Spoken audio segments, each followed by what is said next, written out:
everyone, and welcome back to Coffee with Her. Today we're on episode 21, and this episode is actually going to serve as a test.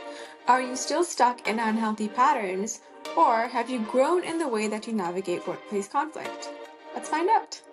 So I want you to imagine that you've just started your internship or your full-time job and you're tasked to complete a project with a coworker. And your manager actually calls you in for a meeting because she wants to discuss this project. So you walk into this boardroom and you realize, wow, what an amazing view. This meeting must be so important. Only to find out that this is a room that they use to micromanage you. Well, at least you realize that looks can be deceiving, right? And basically, during this meeting, your manager is actually spoon feeding you every single detail about this project that is already very self-explanatory based on the title of the project. But instead of trusting your capabilities and trusting that you were hired for a purpose, they're basically dictating every single small detail to you. So, how do you handle this kind of a problem? Do you silently endure it for the rest of your time under this sort of management? Or do you take a proactive approach and make some suggestions? Like perhaps asking your manager if it's okay for you to submit a rough draft and for you to get feedback on that before guiding you through each step of the process, assuming that you don't know what you're doing, right? And even beyond that, even after giving that sort of feedback, do you actually notice and see if they're receptive to that sort of feedback and respond accordingly? Or do you just continue on and say like, oh, you know what, I did what I could and therefore I have to live with this kind of management because I'm stuck? Or do you actually realize that attaching yourself to a company who doesn't actually value your feedback and your suggestions and who actually doesn't really want to adapt to change is basically like attaching yourself to a sinking ship? And we can actually take a look at this situation from another lens, right? Like if you were the manager who was micromanaging, how do you identify or how do you move forward with growth, right? So I think step one is understanding, why is it that you were micromanaging? Is it because you were afraid that you would lose control? Or perhaps it might not even be that, right? Perhaps it's because you feel like you lack purposeful responsibilities, so you try to get your hands on a bunch of stuff so it makes you feel like you're really significant. When in fact, what you're doing when you're micromanaging is you're actually just making it harder for everybody. And once you've identified the why, you can actually, try to move through it and correct your actions for the future such that you can actually trust your employees to perform at their maximum potential, right? And if you're upper management, how do you ensure that there's growth, or how do you know that there's actually growth in situations like this? I think step one is, are you able to identify these kinds of patterns? And do you have a system in place such that employees can actually give managers feedback? Or do you just watch your top talent walk out the door? Now let's move on to another scenario. Let's say that you're having a casual conversation with one of your previous managers and you share a bunch of your career goals and your next steps and your ideas with her. And you notice that every step of the conversation, she has something to add. And it's not exactly something helpful. It's either common sense because it's something you know already, or you notice it's actually something that makes you question yourself.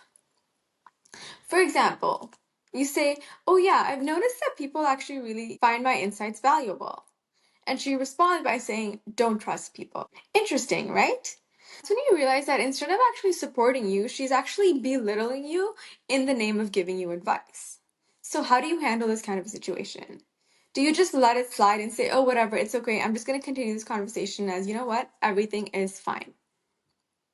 Or perhaps do you put up some boundaries? Do you limit the amount of communication that you have with her? And most importantly, do you make sure that you're able to recognize between somebody who's giving you genuine advice or somebody who's just trying to lower your confidence? Because here's the thing, people who actually belittle you do so because they themselves feel powerless. And their reaction isn't actually about you. It's just a reflection of their own insecurities. So just think about what you would do in a situation like this and identify where the growth needs to take place, or where it has already taken place if it has. And if we take a look at this scenario from the other lens, so if you were the manager who was belittling employees and mentees, how do you ensure, or how do you know if you've grown out of that sort of toxic pattern, right? Well, first of all, you just have to ask yourself, do you still constantly belittle other people? And what is that? Like, where does that belittling come from? What is it that you're so insecure about in yourself that you are projecting onto these other people? And once you've identified that and overcome that, ask yourself, Have you developed the emotional intelligence such that you're able to lift other people up instead of constantly stepping on them and bringing them down? Okay, so now let's move on to scenario number 3. Let's say that you've had an unbearably toxic experience working with certain people, and it's been so toxic that you're actually considering taking legal action against some of their unethical behaviors. And then somebody around you comes up to you and says, if you do file a lawsuit against them or you take legal action, they're not going to want to work with you again in the future. Pause there. How do you respond to this? Do you take this as truth and stay silent, believing that if you do take action, it'll impact your career or it'll impact the amount of connections you have and that you won't, have anybody to connect with so that you can build your future? Or do you recognize that you wouldn't really want to work with them in the future anyways because of their toxicity? And do you realize that there's actually better options out there for you? Because here's the thing, guys, your mindset actually shapes your decision, right? So if you were to look at this from like a scarcity mindset or a scarcity perspective, you think that, oh my gosh, if I file a lawsuit, then I lose my connections and then I won't have a job and I won't have a future and this and that. Or if you look at it from an abundant mindset, you can think, if I take this action against them, then what I'm doing is not only am I preventing it from happening to other people, but I'm also freeing up space in my network such that more people can enter, more people that are aligned with my values, right?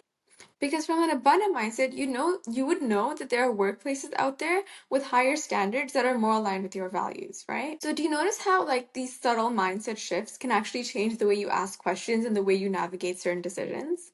And so ultimately, you really know that you've leveled up and you've entered like this growth mindset and this abundant mindset when you're no longer willing to shrink yourself in order to fit other people's limitations, right? And when leaders, employees, and companies start embracing this kind of mindset, that's actually when growth happens, right?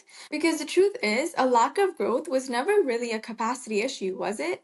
It was always an adaptability issue. And the truth is, we're all capable of adapting. And that's all I have for today, folks. So until next time. This program is meant for entertainment purposes only. It is not meant to replace any educational programs or represent a professional coaching program.